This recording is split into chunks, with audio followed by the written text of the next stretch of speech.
তো হ্যালো বন্ধুরা, আজকে আমি আপনাদের শেখাবো ইংলিশ গ্রামারের যে টেন্স বা ক্রিয়ার কাল বলে সেগুলো সম্পর্কে। টেন্স কী করে হয় বা ক্রিয়ার কাল কীভাবে হয় সেগুলো সম্পর্কে আজকে আপনাদের ধারণা দেব। তো চলুন শুরু করা যাক। তো এর জন্য প্রথমে আপনাদের যেটি করতে হবে সেটি হলো, এখানে দেখাই আপনাদের মিনিট। এখানে দেখতে পাচ্ছেন যে পড়ে দেখায় আপনার ক্রিয়া সম্পন্ন হওয়ার সময়কে ইংরেজিতে টেন্স বলে। মানে ক্রিয়া সম্পন্ন হওয়ার সময়কে ইংরেজিতে টেন্স বলে। টেন্স তিন প্রকার যথা এক পার্সেন্ট টেন্স বর্তমান কাল, যেমন প্রেজেন্ট টেন্স, সরি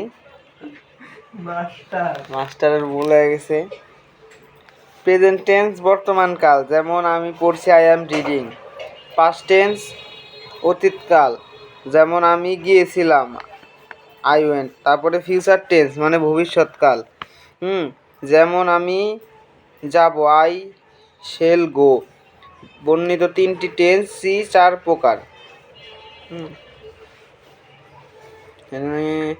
ইনডিফিনিট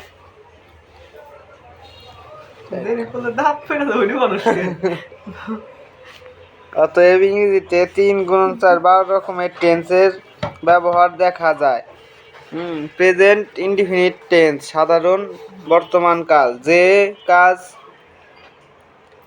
কাজ বর্তমানে সাধারণভাবে হয়। গঠন প্রণালী সাবজেক্টের পর ভার্বের প্রেজেন্ট ফর্ম বসে, যেমন আই গো আমি যাই, ইউ গো তুমি যাও, হি গোস সে যায়। উল্লেখ্য subject third person singular number হলে ভার্বের শেষে এস বা ইএস যোগ করতে হয়। উল্লেখ্য subject third person singular number হলে ভার্বের শেষে ইএস বা ইএস যোগ করতে হয়। তো এটা আপনারা সবাই মাথায় রাখবেন যে কেমনে কি। তারপরে প্রেজেন্ট কন্টিনিউয়াস টেন্স বর্তমান কাল, যে কাজ বর্তমানে চলছে তাকে প্রেজেন্ট কন্টিনিউয়াস টেন্স বলে। গঠন প্রণালীটা একটু আপনারা খেয়াল করবেন। মূল ভার্বের সঙ্গে আইএনজি যোগ এবং তার আগে সাবজেক্ট অনুযায়ী এম ইজ আর বসাতে হবে। গঠন প্রণালীটা আপনারা আবার বুঝুন। মূল ভার্বের সঙ্গে আইএনজি যোগ এবং তার আগে সাবজেক্ট অনুযায়ী এম ইজ আর বসাতে হবে।